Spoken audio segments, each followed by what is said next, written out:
Hello student, मेरे YouTube channel में आपका स्वागत है। आज हम करेंगे 9th क्लास गणिता मंजरी की एक्सरसाइज 3.3। 3.3 में फर्स्ट क्वेश्चन है, prove that the following rational number are equal. तो फर्स्ट क्वेश्चन के फर्स्ट पार्ट में दो रैशनल नंबर दिए हैं, एक 2/3 एंड 4/6। तो 2/3 तो 2/3 है, क्योंकि इसको हम सिंपलेस्ट फॉर्म में नहीं ला सकते हैं, इसमें कुछ भी कैंसिल आउट करने के लिए नहीं है। बट अगर हम 4/6 को लेते हैं तो इसे हम कट कर सकते हैं 2 के टेबल से। तो 2 2s are 4 and 2 3s are 6। तो जब हम इसका रिजल्ट देखते हैं तो सिंपलेस्ट फॉर्म के बाद ये 4/6 था वो भी 2/3 के इक्वल हो गया। तो सो हम देयरफॉर बोल सकते हैं, देयरफॉर 2/3 एंड 4/6 आर इक्वल। अब इसके सेकंड क्वेश्चन में भी सेम है। पहला रैशनल नंबर है 5/4, जिसे हम कुछ भी कैंसिल आउट नहीं कर सकते हैं, क्योंकि इसमें कुछ भी कैंसिल आउट होने के लिए नहीं है, तो 5/4 ही रहेगा। बट जब हम 10/8 को लेते हैं तो इसे हम कैंसिल आउट कर सकते हैं 2 के टेबल से। 2 5s are and 2 4s are। तो इसका रिजल्ट हमारा क्या आता है, 5/4। सिंपलेस्ट फॉर्म करने के बाद उसका रिजल्ट जो आता है हमारा सेम आ रहा है। तो हम लिख सकते हैं देयरफॉर 5/4 एंड 10/8 आर इक्वल। अब हम थर्ड पार्ट लेते हैं। थर्ड पार्ट में भी वही है, इसमें इसका रिजल्ट तो यही रहेगा, इसको इससे आगे हम सॉल्व नहीं कर सकते हैं। बट सेकंड वाले नंबर को हम सॉल्व कर सकते हैं। 2 3s are and 2 5s are। तो रिजल्ट आता है -3 एंड 5। सिंपलेस्ट फॉर्म करने के बाद हमारा जो रिजल्ट आया वो सेम आया है, एंड -6/10 आर इक्वल। अब फोर्थ में जो है ये 9/3 एंड हम इसे ऐसे भी लिख सकते हैं 3/1। तो 9/3 को अगर हम लेते हैं तो ये कैंसिल आउट हो पा रहा है, 3 1s are and 3 3s are। तो इसका रिजल्ट आता है 3। एंड जो सेकंड वाली डिजिट है वो अपने आप ही यही है रिजल्ट में, तो ये दोनों का रिजल्ट भी सेम आ रहा है। तो हम ये कह सकते हैं कि 9/3 एंड 3 आर इक्वल। तो यहाँ हमारा क्वेश्चन नंबर 1 कंप्लीट हो गया है। हम करेंगे इसका सेकंड क्वेश्चन। सेकंड क्वेश्चन में जो बोला गया है वो फाइंड द सम है, मीन्स इनके सम निकालने, दो रैशनल नंबर के सम निकालने हैं। तो जब ये P/Q की फॉर्म में होते हैं, जब रैशनल नंबर को हमें प्लस करना होता है या माइनस या जो भी मतलब प्लस या माइनस करना होता है, तो पहले हमें इसका डिनोमिनेटर सेम करना होता है। अब डिनोमिनेटर सेम करने के लिए हम इसका पहले एलसीएम ले लेते हैं। एलसीएम हमने छोटी क्लासेस में किया हुआ है, फिर भी ये 2 से जाता है, 2 5s are and 5 1s are। तो एलसीएम क्या आ जाता है इसका, 2 × 5 = 10। 10 एलसीएम आ गया। अब हम 10 लेंगे। 5 के टेबल में 10 कब आता है, 5 के टेबल में 10 आता है 2 पर। तो 2 को न्यूमरेटर से मल्टीप्लाई करेंगे, ये मल्टीप्लाई का ही साइन होता है। 10 के टेबल में 10 कब आता है, 1 पर ये आता है। तो 1 हम लिख देंगे, जो इसका क्वोशंट जो इसका रिजल्ट आएगा, और 3। जब हम एलसीएम ले लेते हैं तो एलसीएम को हम डिनोमिनेटर में लिखकर फर्स्ट रैशनल नंबर के डिनोमिनेटर से उस एलसीएम को डिवाइड करते हैं। उस एलसीएम को डिवाइड करने के बाद जो उसका क्वोशंट आता है, मीन्स उसका रिजल्ट आता है, उसको न्यूमरेटर से मल्टीप्लाई करते हैं। तो सेम कंडीशन हुई है यहाँ पर। तो 2 2s are 4 आ गया हमारा, और प्लस 3 1s are 3 अपॉन में 10। तो इसका जो रिजल्ट आता है वो आता है हमारा 7/10। इसका आंसर आ गया 7/10। इसी तरह हम सेकंड पार्ट को करेंगे। सेकंड पार्ट में भी इसका हम पहले एलसीएम निकाल लेंगे। 12 एंड 8। 2 से पहले देखेंगे, 2 6s are 12, 2 4s are, फिर से 2 से जा रहा है, 2 3s are और 2 2s are, फिर से 2 से, उसके बाद 3 1s are। तो एलसीएम क्या होगा इसका, एलसीएम आएगा 2 मल्टीप्लाई बाय 2 मल्टीप्लाई बाय 2 और multiply by 3, 2 2 jar 4, 4 2 jar 8, 8 3 jar 24। तो अब हम इसको डिनोमिनेटर में लेकर 24 लिखेंगे। अब 12 के टेबल में 24 कब आता है, 2 पर आता है, तो जो रिजल्ट आया है उसको ऊपर वाले न्यूमरेटर से हमें मल्टीप्लाई करना है, इसका मतलब मल्टीप्लाई होता है। 8 के टेबल में 24 कब आता है, 3 पर, और इसको हम इससे मल्टीप्लाई करेंगे। 2 7 जार 14 और 3 5 जार 15 अपॉन में 24। इसका रिजल्ट आता है जब हम इसे प्लस करते हैं तो 29 अपॉन में 24, ये हमारा इसका आंसर है, 29 अपॉन में 24। अब हम इसका करेंगे थर्ड पार्ट में भी सेम कंडीशन रहेगी। ये 2 से जा रहा है, 2 7 जार और फिर 7 1 जार। एलसीएम क्या निकला, 2 मल्टीप्लाई बाय 7 आ गया हमारा। इधर ये 24 था, हम एक बार लिख देते हैं, यहाँ पर आ गया 14। अब 14 को हम लिखेंगे डिनोमिनेटर में। अब 7 के टेबल में 14 कब आता है, 2 पर आता है, 2 को न्यूमरेटर से मल्टीप्लाई करेंगे। अब इसके साथ माइनस है इसलिए इसको माइनस इसके साथ ही रहेगा। 14 के टेबल में 14 कब आता है, 1 पर ही आता है, और ऊपर 3 से मल्टीप्लाई करेंगे, ये 3 है। -4 को 2 से मल्टीप्लाई करेंगे तो -8 आएगा, और 3 1 जार 3 आ जाएगा, अपॉन में 14 आ जाएगा। अब ये जो रहेगा माइनस प्लस माइनस किया, 8 में से 3 गए 5, और बड़ी डिजिट के आगे माइनस का साइन था इसलिए 14 रहेगा। इसका जो आंसर आता है वो है -5 अपॉन में 14। तो यहाँ हमारा सेकंड क्वेश्चन भी कंप्लीट हो गया है। अब हम करेंगे इसका थर्ड क्वेश्चन में बोला है फाइंड द डिफरेंस। सेम जैसे हमने प्रीवियस क्वेश्चन किया है वही है, सेम प्रोसीजर रहेगा, बस उसमें प्लस था इसमें माइनस होगा। यहाँ हम इसका एलसीएम निकालेंगे, 2 3 जार और 2 2 जार, और 2 3 को ऐसे ही रहने देंगे, 1 से गया, और 3 1 जार। अब एलसीएम जो निकला वो क्या आया, 2 multiply by 2 multiply by 3, 2 2 jar 4, 4 3 jar 12 इसका एलसीएम आ गया। अब यहाँ हम इसके डिनोमिनेटर में 12 ले लेंगे।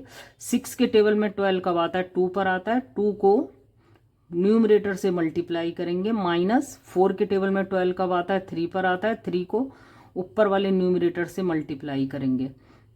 यहाँ 2 5 जार 10 आ जाएगा, और 3 1 जार 3 आएगा, और ये 12 डिनोमिनेटर में है। अब यहाँ आ जाएगा 10 - 3 = 7, 7 अपॉन में 12। तो इसका जो आंसर आएगा वो आएगा 7 अपॉन में 12। अब इसका हम करेंगे सेकंड पार्ट। सेम प्रोसीजर चल रहा है, क्वेश्चन में कुछ ज़्यादा अलग नहीं है। 2 4 जार, 2 2 जार और 2 1 जार। तो LCM 2 multiply by 2 multiply by 2, 2 2 jar 4, 4 2 jar 8। LCM लेंगे 8 के टेबल में 8 कब आता है, 1 पर आता है, 1 को न्यूमरेटर से मल्टीप्लाई करेंगे तो 11 को हम ब्रैकेट में रखेंगे। -4 के टेबल में 8 कब आता है, 2 पर आता है, 2 को न्यूमरेटर से मल्टीप्लाई करेंगे। 11 1 जार 11, -2 3 जार 6 अपॉन में 8। यहाँ जो रहेगा 11 में से जाएंगे 6 तो बचेगा 5, 5 अपॉन में 8। तो इसका जो रिजल्ट आएगा वो आएगा 5 अपॉन में 8। अब इसी तरह थर्ड को करेंगे। पहले थर्ड को थोड़ा सा सिंपल और कर लेंगे। -7 अपॉन में 9 है। ये दो साइन एक साथ होते हैं तो माइनस माइनस प्लस हो जाते हैं, तभी ब्रैकेट ओपन होता है। हम इस ब्रैकेट को पहले ओपन करेंगे तो ये अब थोड़ा सिंपल हो गया। यहाँ से अब 9 और 3 का एलसीएम निकालेंगे। 3 से जाएगा 3 3 जार 9, 3 1 जार 3 1 जार, और ये इसका जो एलसीएम आएगा वो आएगा 3 3 जार 9। अब एलसीएम को हम 9 को डिनोमिनेटर में रखेंगे और पहले वाले के डिनोमिनेटर से इसको डिवाइड करेंगे। 9 के टेबल में 9 कब आता है, 1 पर आता है, 1 को ऊपर वाले न्यूमरेटर से मल्टीप्लाई करेंगे। 3 के टेबल में 9 कब आता है, 3 पर आता है, 3 को ऊपर डिनोमिनेटर से मल्टीप्लाई करेंगे। 7 1 जार क्या आ जाएगा हमारा, -7 है, तो 7 1 जार 7 ही रहेगा, माइनस उसके साथ ही है, और 3 2 जार 6 आ जाएगा, यहाँ अपॉन में 9 रहेगा। तो इसका जो रिजल्ट आएगा वो -1/9 आएगा। इसका हम आंसर कहेंगे -1/9। इसका क्वेश्चन नंबर 3 यहाँ पर कंप्लीट हो चुका है। क्वेश्चन नंबर 4 में उन्होंने बोला है फाइंड द प्रोडक्ट। तो प्रोडक्ट करने के लिए हमें कुछ नहीं करना होता है, पहले हमें देख लेना होता है कि कौन सी डिजिट किसके साथ कट रही है। तो ऊपर और नीचे वाली डिजिट कैंसिल आउट होती हैं आपस में। तो 3 1 जार 3 और 3 1 जार 3 और 2 1 जार 2, 2 ऊपर है तो नीचे भी एक 2 से कैंसिल आउट होगा। तो यहाँ क्या है, अब आप देखिए यहाँ ऊपर क्या बचा है, 1 मल्टीप्लाई बाय 1 बचा है, और नीचे 1 मल्टीप्लाई बाय 5 है। तो क्या आ गया, 1/5। ये इसका रिजल्ट था। आंसर क्या आ गया, 1/5। सेम यहाँ भी होगा, 7/11 मल्टीप्लाई बाय 5/8। ऊपर हम देख रहे हैं कुछ भी कैंसिल आउट नहीं हो रहा है। देखिए 7 के साथ मतलब कोई ऐसी डिजिट नीचे नहीं है जो 7 के टेबल में आती हो या 5 के में। तो ना 5 के में कोई आ रही है ना 7 के में कोई आ रही है, आपस में ये बिल्कुल नहीं कैंसिल आउट हो सकते हैं। इसलिए हमारा सिर्फ हमें इनको मल्टीप्लाई ही करना होगा, 7 मल्टीप्लाई बाय 5 करना होगा और 11 मल्टीप्लाई बाय 8 करना होगा। तो जब इसका रिजल्ट आएगा 7 5 जार 35 एंड 11 8 जार 88, तो इसका आंसर जो रहेगा वो यही रहेगा, 35/88। अब हम इसका थर्ड पार्ट करेंगे। थर्ड पार्ट में क्या है, यहाँ हम लिख लेते हैं अपॉन में 7। इसे अगर हम ब्रैकेट में रख लें तो माइनस को बाहर ही रहने देते हैं, क्योंकि अभी अब शायद हम इसकी कटिंग करेंगे। अब देखिए यहाँ 7 4 के साथ यहाँ ये 2 से कैंसिल आउट हो रहे हैं। 2 के टेबल में 4 भी आता है और 14 भी आता है। तो हम 4 को 2 से करेंगे, 2 2 जार, और ये 2 7 जार, और नहीं है 7 7 है, आपस में मल्टीप्लाई हो रहे हैं। तो ऊपर क्या बचा है, ये जो 2 था इसी का ही है, -2 मल्टीप्लाई बाय 5 अपॉन में 7 मल्टीप्लाई बाय 7। तो रिजल्ट क्या आ गया, -10 अपॉन में 49। तो इसका जो रिजल्ट आया वो ये आया, मीन्स इसका आंसर जो है ये यहाँ पर हमने क्वेश्चन नंबर 4 भी कंप्लीट कर लिया। अब हम आ चुके हैं क्वेश्चन नंबर 5 पे। Find the quotient. कोशेंट क्या होता है, जो हम डिवाइड करके रिजल्ट आता है उसी को ही कोशेंट कहते हैं। जैसे हम कुछ डिवाइड करते हैं, यहाँ जैसे हमने ये डिवाइड किया और ये जो है ये हमारा कोशेंट है ये। तो मीन्स यही है, जब रैशनल नंबर को जो P/Q की फॉर्म में होते हैं तो इनको इस तरीके से सिंपल तरीके से डिवाइड करना मुश्किल होता है। तो हमने पिछली क्लासेस में देखा था कि इस डिवाइड को पहले मल्टीप्लाई में कन्वर्ट करना होता है। तो हम 2/3 लिखेंगे और मल्टीप्लाई बाय, जैसे ही हम इसे मल्टीप्लाई में कन्वर्ट करेंगे तो डिवाइड के बाद वाला जो रैशनल नंबर होगा वो रेसिप्रोकल हो जाएगा। मीन्स 10 ऊपर और 3 नीचे हो जाएगा।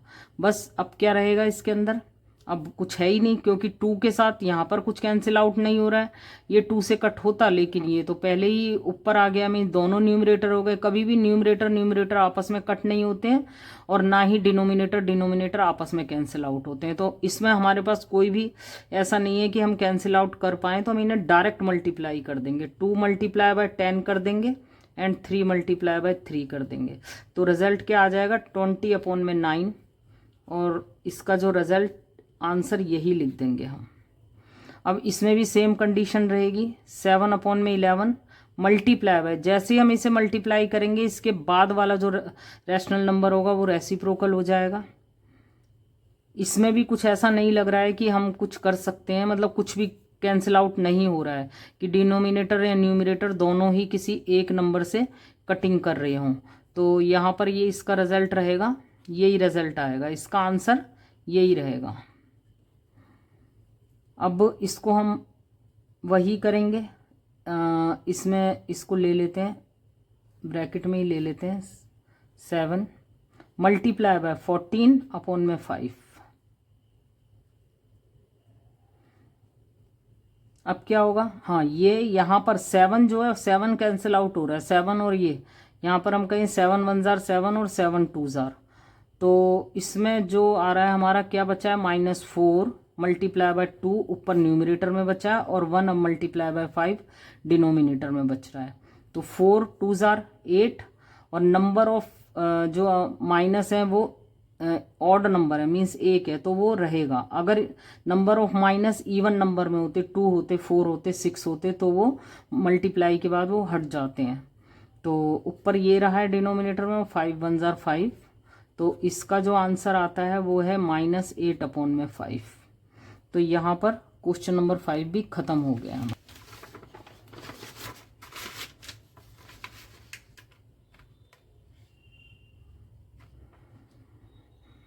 अब है क्वेश्चन नंबर 6। क्वेश्चन नंबर 6 में उसने बोला है शो दैट। देखिए जब कभी इस तरीके से शो दैट वाले क्वेश्चन है और बीच में इक्वल का साइन है, तो आप ये समझ जाइए कि उसने इन दोनों को अलग अलग सॉल्व करने को बोला है। और इसको बोलते हैं लेफ्ट हैंड साइड और इसको बोलते हैं राइट हैंड साइड। तो हमें पहले इसका सॉल्यूशन निकालना होगा, फिर इसका, फिर देखेंगे क्या ये दोनों, देखना क्या है रिजल्ट। तो शो दैट है तो इट मीन्स है उसे पता है कि आंसर सेम आएगा, हमें प्रूफ करके दिखाना है। मतलब हमें भी अपने रिजल्ट को लेफ्ट हैंड साइड और राइट हैंड साइड के इक्वल ही रखना है। तो पहले हम इसे सॉल्व करते हैं। पहले हम ब्रैकेट वाले इसको करेंगे LHS को। LHS क्या दिया हुआ है ब्रैकेट में 1/2 प्लस 3/4। जब भी ऐसे ब्रैकेट वाले क्वेश्चन होते हैं तो पहले हमें ब्रैकेट ओपन करना होता है। ब्रैकेट ओपन करने के लिए पहले ब्रैकेट के अंदर का सॉल्व करना होता है। सेम अभी जैसे हमने लिया था इनका एलसीएम, तो यहाँ अगर हम इसका एलसीएम लेते हैं तो 2 और 4 का एलसीएम आ जाता है। 2 1 जार 2 और 2 1 जार 2, तो एलसीएम आ गया हमारा 2 × 2 = 4। तो ये जो 4 आया अब इसे डिनोमिनेटर में लिखेंगे हम। 2 के टेबल में 4 कब आता है, 2 पर आता है। 2 को न्यूमरेटर से मल्टीप्लाई करेंगे। 4 के टेबल में 4 कब आता है, 1 पर आता है, और फिर न्यूमरेटर से मल्टीप्लाई करेंगे। मल्टीप्लाई बाय 8/6 अभी एज इट इज़ रहेगा। अब यहाँ पर जो है हमारा 4 है, 2 1 जार 2 हो गया, प्लस 3 1 जार 3 हो गया, मल्टीप्लाई बाय 8/3। अब ये जो है क्या आ गया 5/4 मल्टीप्लाई बाय 8/3। अब यहाँ भी यहाँ ये कैंसिल आउट हो रहा है, 4 1 जार 4 और 4 2 जार 8। तो अब यहाँ क्या बच रहा है बताइए। यहाँ पर जो हमारा है ये आ रहा है 5 × 2/1 × 3। तो हमारा जो रिजल्ट आ रहा है यहाँ पर इसका LHS का ये आ रहा है हमारा 10/3। अब हम इधर RHS को कर लेते हैं, लेफ्ट हैंड साइड को। लेफ्ट हैंड साइड में क्या है, जब भी ऐसा ये हो तो आपको क्या करना होता है। बोर्ड मास का फॉर्मूला तो हमने पिछली क्लासेस में पढ़ा ही है, ये होता है हमारा, अगर किसी क्वेश्चन में ब्रैकेट है तो सबसे पहले ब्रैकेट ओपन करना होता है। अब मल्टीप्लाई प्लस डिवाइडेड माइनस सब कुछ हो तो सबसे पहले हमें डिवाइड करना होता है, बट यहाँ डिवाइड नहीं है और ना ही कोई ब्रैकेट है जो हम ओपन करें, तो ये तीनों टर्म तो हमारे काम नहीं आ रही है। बट एम मीन से पहले हमें मल्टीप्लाई करना होगा, फिर उसके बाद ऐड करना होगा, फिर सब्ट्रैक्ट करना होगा। तो बट इसमें सब्ट्रैक्ट भी नहीं है, सिर्फ मल्टीप्लाई और ऐड है। तो हम पहला काम क्या करेंगे, फर्स्ट नंबर पे मल्टीप्लाई करेंगे। तो मल्टीप्लाई का काम पहले कंप्लीट कर लेते हैं हम। 1/2 मल्टीप्लाई बाय 8/3, इनको हम अलग रख लेते हैं क्योंकि ये मल्टीप्लाई होना है। 3/4 मल्टीप्लाई बाय 8/3। तो अब इसमें कुछ कैंसिल आउट हो रहा है, हाँ जी हो रहा है। 2 1 जार 2 और 2 4 जार 8। तो क्या आ गया यहाँ पे ऊपर क्या है 1 × 4/1 × 3। अभी ये ब्रैकेट में ही रहने दीजिए। यहाँ पर भी सेम कंडीशन हो रही है, 4 1 जार 4 और 4 2 जार 8। यहाँ 3 और 3 भी कैंसिल आउट हो रहे हैं, 3 1 जार 3 और 3 1 जार 3। तो यहाँ 1 × 2/1 × 1 ये आ गया। अब इन दोनों का क्या मल्टीप्लाई करके आया 4/3। अभी ब्रैकेट से बाहर आ गए 1 2/1। अब हम इसको सॉल्व करेंगे। इसका एलसीएम आएगा जब किसी डिजिट का 1 के साथ एलसीएम निकालना हो तो वो वही वाली डिजिट ही एलसीएम बन जाती है। तो यहाँ पर इसका एलसीएम क्या आ गया 3 आएगा। तो यहाँ हम क्या करेंगे 3 को यहाँ ले लेंगे। 3 के टेबल में 3 कब आता है 1 पर आता है, 1 को न्यूमरेटर से मल्टीप्लाई करेंगे। और 1 के टेबल में 3 कब आता है 3 पर आता है, और उसको न्यूमरेटर से मल्टीप्लाई करेंगे। तो क्या आएगा ये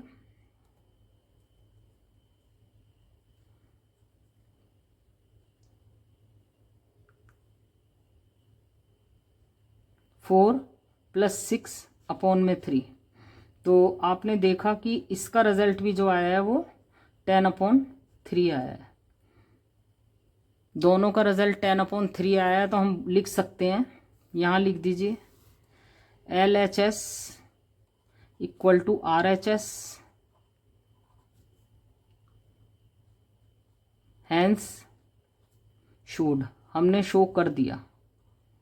तो यहाँ पर ये क्वेश्चन ख़त्म हो गया। क्वेश्चन नंबर 6 हमारा यही था कि हमें ये शो करना था कि ये वाले और इसका आंसर दोनों का सेम आ रहा है, तो दोनों का आंसर सेम आ गया है।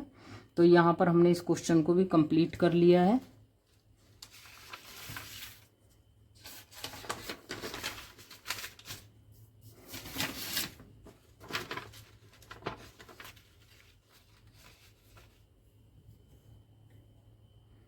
अब हम करेंगे इसका क्वेश्चन नंबर 7। क्वेश्चन नंबर 7 में जो उसने बोला है simplify the following using the distributive property. Distributive property क्या होती है?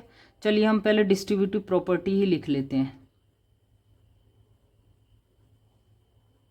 डिस्ट्रीब्यूटिव प्रॉपर्टी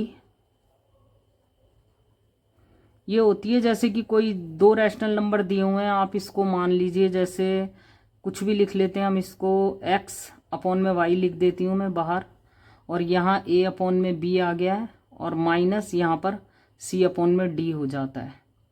ये एग्जाम्पल ही है।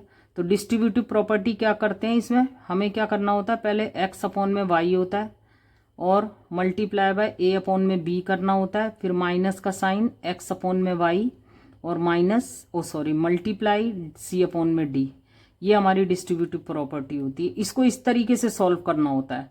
इसको चाहे तो हम नॉर्मल भी सॉल्व कर सकते हैं, अंदर ब्रैकेट के अंदर, जैसे ये ब्रैकेट के अंदर है, इसको ब्रैकेट को पहले हम क्या कर सकते हैं, और इनका रिजल्ट निकाल के फिर ये मल्टीप्लाई होता है। मैंने बोला था ना, ब्रैकेट मीन्स मल्टीप्लाई होता है, तो ये बीच में मल्टीप्लाई का ही साइन है। तो इसे हम सिंपल तरीके से भी कर सकते हैं, बट उसने हमें स्पेशल क्या बोला, डिस्ट्रीब्यूटिव प्रॉपर्टी से करो। तो डिस्ट्रीब्यूटिव प्रॉपर्टी के थ्रू तो हमें ऐसे करना पड़ेगा ना। तो अब ये तो डिस्ट्रीब्यूटिव प्रॉपर्टी मैंने एग्जाम्पल के लिए आपको बताई थी, ये हो गया। अब हम इसे क्या आएगा, इसमें डिस्ट्रीब्यूटिव प्रॉपर्टी है हमारी 7/9 लिखेंगे यहाँ पर, और इसको ब्रैकेट में ले लेते हैं मल्टीप्लाई की बजाय, यहाँ 6/7 आ जाएगा, और ब्रैकेट क्लोज करेंगे। फिर यहाँ इसी 7/9 को हमें क्या करना होगा, अब 3/4 से करना होगा मल्टीप्लाई। अब यहाँ से 7 से 7 कैंसिल आउट हो जाएगा, 7 1 जार 7, 7 1 जार 7। अब ये ऊपर न्यूमरेटर और डिनोमिनेटर में आपस में मल्टीप्लाई हो रहे हैं, तो 3 से कैंसिल आउट हो रहे हैं, 3 2 जार 6 और 3 3 जार 9। तो यहाँ पर ये वाला जो लेफ्ट इधर वाली जो डिजिट है वो किस में कन्वर्ट हो गई है, 1 मल्टीप्लाई बाय 2 और 3 मल्टीप्लाई बाय 1। इनका ये रिजल्ट है। यहाँ पर माइनस करेंगे, यहाँ कुछ कट रहा है, हाँ जी, यहाँ पर ये 3 1 जार 3 और 3 3 जार 9। तो इस साइड क्या है, 7 multiply by 1 and 3 multiply by 4। अब यहाँ क्या हुआ, 1 मल्टीप्लाई बाय 2, तो 2 ही आ गया, और 3 मल्टीप्लाई बाय 3 यही आया है। माइनस करेंगे यहाँ, 7 1 जार 7 और 3 4 जार 12, ये आ गया। अब इसके बाद हम इसे क्या करेंगे, ये सेम वही पहले वाले जो क्वेश्चन थे उसी टाइप का बन गया।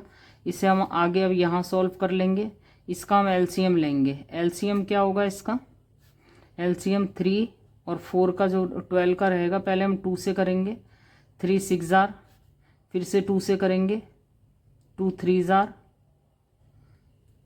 फिर से 3 से 3 1 जार। तो एलसीएम क्या आ गया इसका,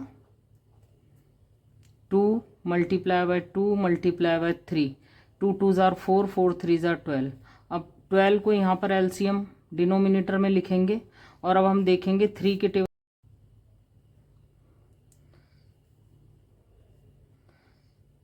3 के टेबल में 12 4 पर आता है, तो 4 को हम 2 से मल्टीप्लाई करेंगे, माइनस 12 के टेबल में 12 कब आता है 1 पे, 1 को 7 से मल्टीप्लाई करेंगे। तो क्या आया ये, 4 2 जार 8 माइनस 7 1 जार 7 अपॉन में 12। तो रिजल्ट क्या आया इसका, 1/12। तो यहाँ पर ये क्वेश्चन हमने डिस्ट्रीब्यूटिव प्रॉपर्टी से सॉल्व कर लिया है। इसका आंसर जो आता है 1/2 है। तो यहाँ अब हम करेंगे इसका क्वेश्चन नंबर 8, जो इस एक्सरसाइज का लास्ट क्वेश्चन है। Find the rational number x such that मतलब इसमें जो रैशनल नंबर दिया हुआ है इस पूरी ये पॉलिनोमियल में, तो इसके अंदर हमें बताना होगा कि कौन सा रैशनल नंबर यहाँ पर इस इक्वेशन को सेटिस्फाई कर पाएगा। तो चलिए हम इसको सॉल्व करते हैं। पहले हम लेफ्ट हैंड साइड को सॉल्व करते हैं। LHS, तो यहाँ डिस्ट्रीब्यूटिव प्रॉपर्टी लगेगी 5/6 x प्लस 5/6, इसको मल्टीप्लाई करने पर आ जाएगा 5x/6 प्लस यहाँ से कैंसिल आउट हो जाएगा 5 1 जार 5 और 5 1 जार 5, 3 1 जार 3 और 3 2 जार 6। तो इसमें क्या आ गया 1 मल्टीप्लाई बाय 1 और 2 मल्टीप्लाई बाय 1, ऊपर ये बचा है 5x/6 प्लस 1/2। तो इसे जब हम करते हैं तो यहाँ हम क्या देख रहे हैं कि ये जो रिज़ल्ट है कुछ इसी की तरह ही आ गया है, बिल्कुल RHS के इक्वल ही आ गया है। इसे अगर हम सॉल्व कर भी लेते हैं तो भी यही इसका रिज़ल्ट आने वाला है। तो हम इसको यही देखते हैं कि क्या देख रहे हैं हम इसमें। RHS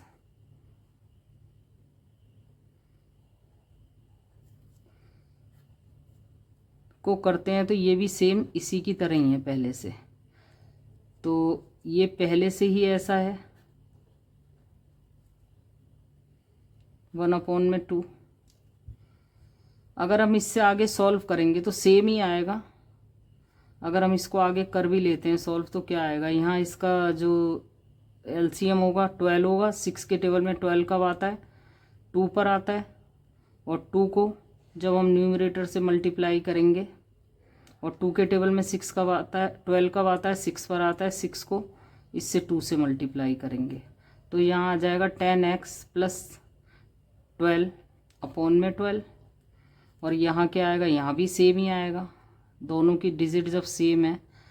तो ये क्या हो रहा है कि अगर हम यहाँ पर इसकी वैल्यू को बदलते हैं तो भी इस पर कोई इफेक्ट पड़ने वाला नहीं है, कि जैसे ही हम x की वैल्यू को लेंगे तो वो सेम यही का यही रिजल्ट देगी। अगर हम यहाँ 1 पुट करेंगे तो भी यहाँ 10 का 10 ही रहेगा। अगर हम 2 पुट करेंगे तो यहाँ 20 हो जाएगा। तो दोनों कंडीशन के अंदर हमारा हर बार LHS इक्वल टू RHS ही रहेगा। तो इससे हम क्या बोल सकते हैं, इसने बोला है कि ऐसा कौन सा रैशनल नंबर है जो इस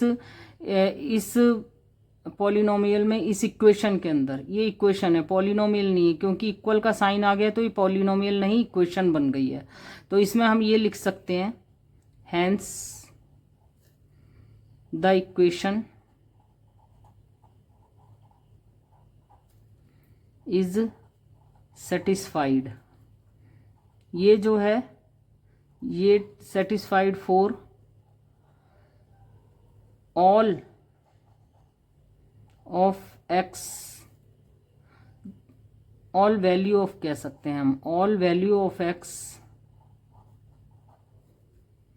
ये जो इक्वेशन है ये सेटिस्फाई करती है x की हर वैल्यू के लिए। कोई भी वैल्यू पुट कर दीजिए आप, माइनस में कीजिए, प्लस में कीजिए, कुछ भी कीजिए, रिजल्ट दोनों बार हर बार ये जो इक्वेशन है ये सेटिस्फाई करेगी। मतलब ये equation LHS equal to RHS रहेगी। इक्वेशन का मतलब ही यही होता है कि राइट हैंड साइड की जो वैल्यू है वो लेफ्ट हैंड साइड की वैल्यू के इक्वल है।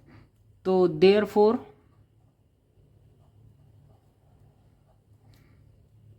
x में be taken any rational number।